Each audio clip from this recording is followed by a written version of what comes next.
Hey guys, this is B-Man Dan with We Save Bees, and thank you so much for visiting. You're probably here because bees moved to your house and you're wondering, what the heck do we do now? I'm here to share with you 5 things to consider before you have anything done with your bees. Stay tuned.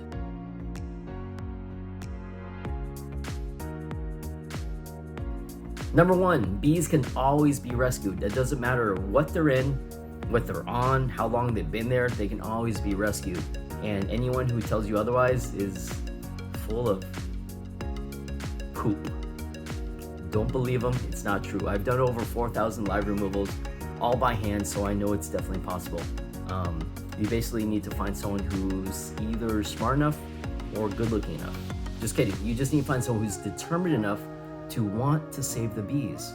That's the most important part. Someone who actually wants to is going to figure it out because they're there for the right reason, and that's the person that you want to hire. Number 2, this is not a DIY project.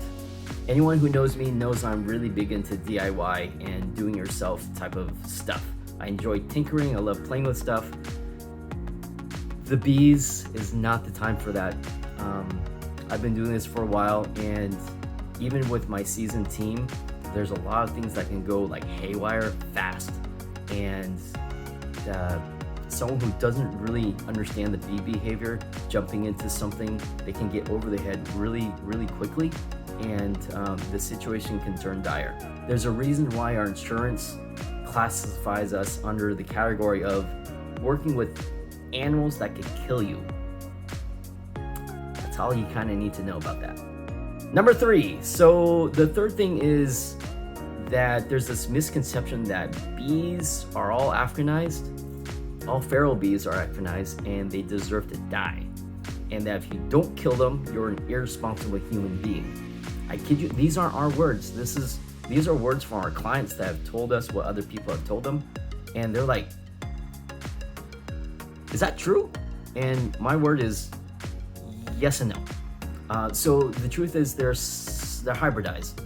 So we had this whole craze of killer bees coming up from South America, and they met a bunch of our bees that we had up here already, Italians and Russians and really docile genetics, and so they've just crossbred.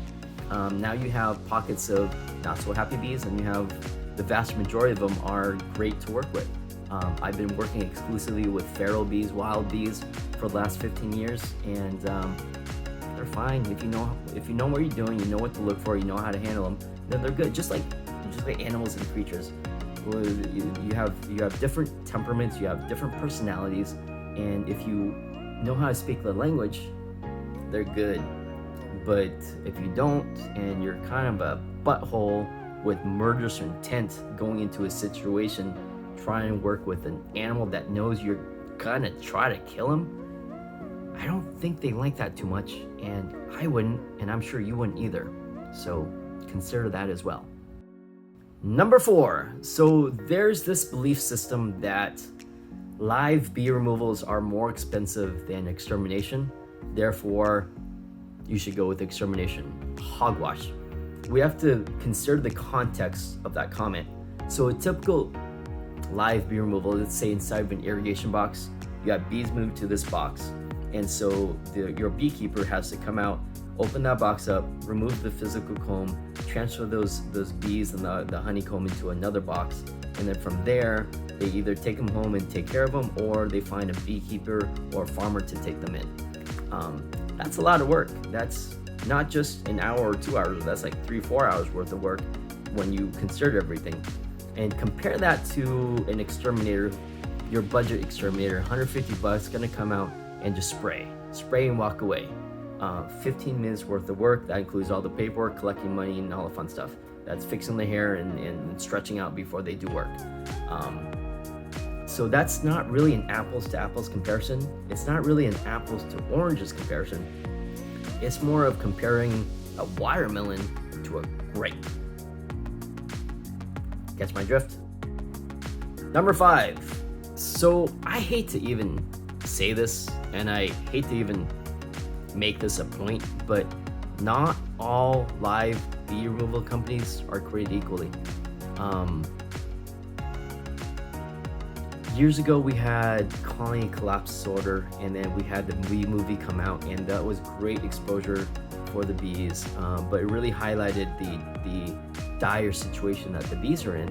And so there's this huge media hype about saving the bees and all fun stuff, which is great. But you have also a bunch of people jumping on the bandwagon and capitalizing on that. I've been doing this long enough, and I always tell people I've been doing this long before it was cool. I just love climbing trees and playing with bugs, and I get to do that for a living. How awesome is that? But most of these guys are just chasing money, because that's where the industry is geared towards, and that's where media is kind of steering people. So they're just chasing a buck. True story, I had one of our competitors call me from Temecula, and he's like, "Hey Dan, what the heck do you do with all your bees afterwards?" And I entertained him a little bit, but basically, long story short, is he just releases the bees into a field, drives down to a lake or a park or whatever it is, and just lets them go. Which is, I guess, better than killing him. But he also said that sometimes he's too busy, and he just kills him in his truck because it's easier. His words, not mine. And I've been at this a while. So as a team, we've rescued over 10,000 colonies, and it's a painstaking process to go from removal to some sort of intermediary apiary or bee farm to get them strong enough again, and then find someone to adopt them and find someone to love on them afterwards. That's a lot of work. It's a lot of resources, a lot of time, and a lot of money, and not everyone's willing to do that. I know that because that's just human nature.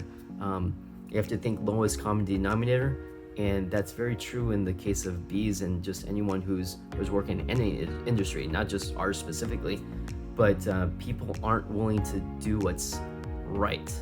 They want to do what's going to make them a buck, and that's not okay. So whoever you have come out do your bee removal, ask them the questions, ask them who they donate to, ask them who they work with, and if they can't give those references quickly, that's a sham. And if you do ask the beekeeper and ask for photos of where they end up and pictures of that, any beekeeper is very prideful of what they do, and it's a noble cause, it's a noble profession, and anyone who's absolutely loving that what they do with the bees has stuff to show off. And if they can't really do that, that's a sham too. So just definitely reconsider and definitely pay attention to who you're working with. Thanks for visiting. I hope you guys found that informative. Please like, comment, subscribe below, and have a beautiful day.